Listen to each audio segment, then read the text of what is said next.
Bismillahirrahmanirrahim. Assalamualaikum warahmatullahi wabarakatuh. Perkenalkan, nama saya Ningsi, NIM B1A1191165, anggota dari kelompok 2. Di sini saya akan memaparkan materi mengenai warisan budaya Nusantara untuk memenuhi tugas MIT mata kuliah wawasan kemaritiman. Baik, untuk materi yang pertama yaitu geostrategi Kepulauan Maya Karimata, telaah arkeologi dan sejarah maritim. Pendahuluan. Kepulauan Maya Karimata memberikan gambaran penting akan peranan pulau-pulau dalam perkembangan budaya maritim.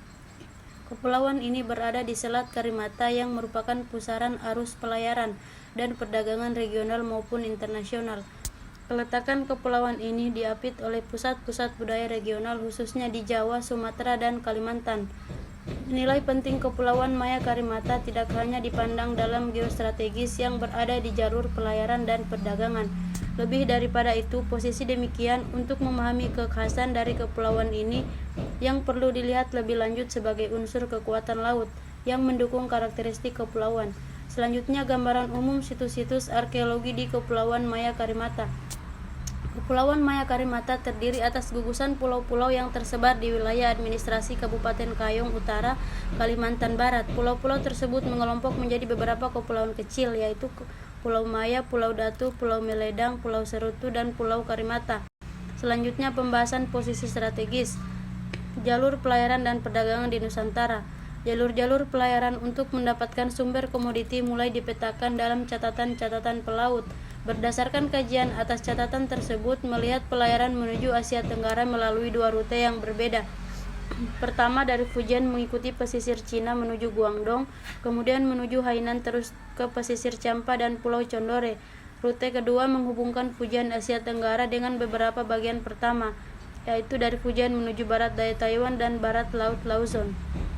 Untuk materi yang kedua yaitu pendekatan teori jaringan aktor atau aktor network teori dan konsep assemblage dalam kajian arkeologi maritim.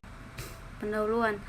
Sejak buku tentang arkeologi maritim yang ditulis oleh Keith McElroy terbit pada tahun 1978, kajian arkeologi maritim mengalami perkembangan yang pesat dan menarik, terutama berkaitan dengan eksperimen konseptual dan teori yang sejalan dengan ditemukannya lebih banyak situs arkeologi bawah air di berbagai belahan dunia. Di beberapa negara yang memiliki wilayah perairan yang luas seperti Inggris, Yunani, Indonesia, Australia, atau Filipina, arkeologi maritim menjadi salah satu bidang spesialisasi dan bahkan dijadikan bagian dari sistem birokrasi setempat. Namun demikian, perkembangan kelembagaan arkeologi maritim belum diikuti oleh perkembangan konseptual dan teoritis yang luas dan mendalam.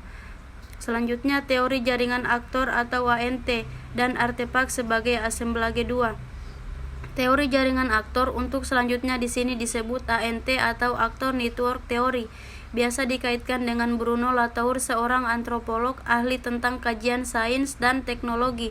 ANT merupakan pendekatan yang pada awalnya dipakai dalam studi STS atau Science, Technology and Society, di mana merupakan salah satu kajian multidisiplin dan transdisiplin yang meneliti tentang cara teknologi memberikan perubahan sistem politik, ekonomi, dan perilaku masyarakat.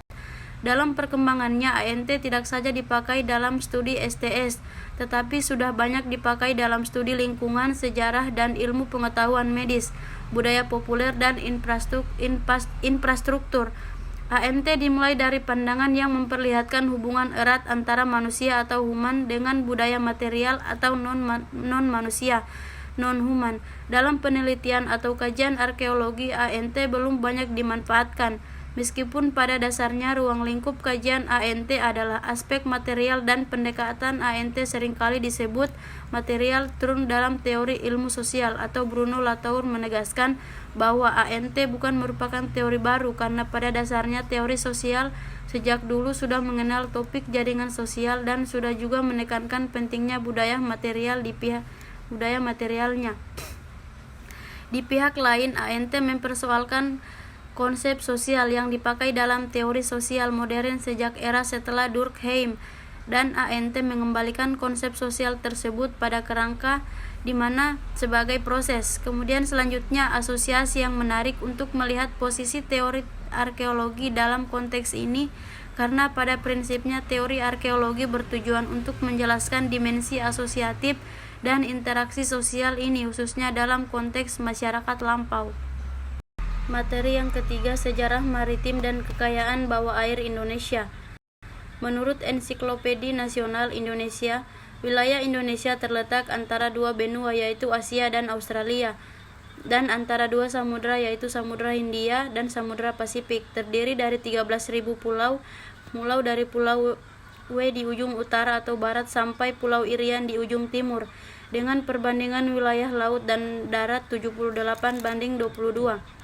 Pulau-pulau dalam wilayah Indonesia itu terbentang menyebar sejauh 6.400 km dari timur ke barat dan sejauh 2.500 km dari utara ke selatan.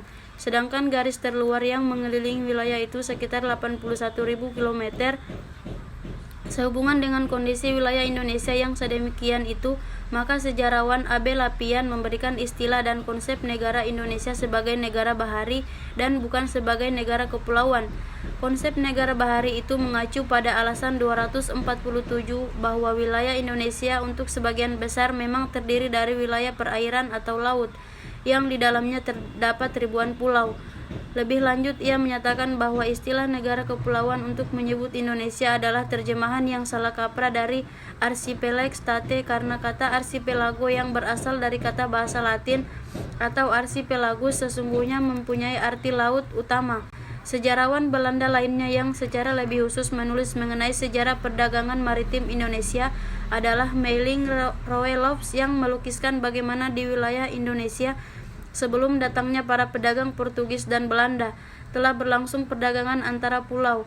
Barang-barang dagangan utama yang diperdagangkan dalam skala yang besar adalah beras dan lada, dan dengan menggunakan kapal-kapal pribumi yang cukup besar. Kebaharian dari Indonesia juga telah dilukiskan oleh sejarawan Belanda Van Leur yang pada zaman kolonial atau tepatnya pada tahun 1934 telah menulis sebuah buku mengenai sejarah perdagangan Asia sejak masa awal sampai pada muncul dan berkembangnya VOC atau Verenigde Oost-Indies Company yang sangat berperan dalam perdagangan di kawasan Asia Tenggara, walaupun tidak secara khusus hanya membahas secara perdagangan di wilayah Indonesia.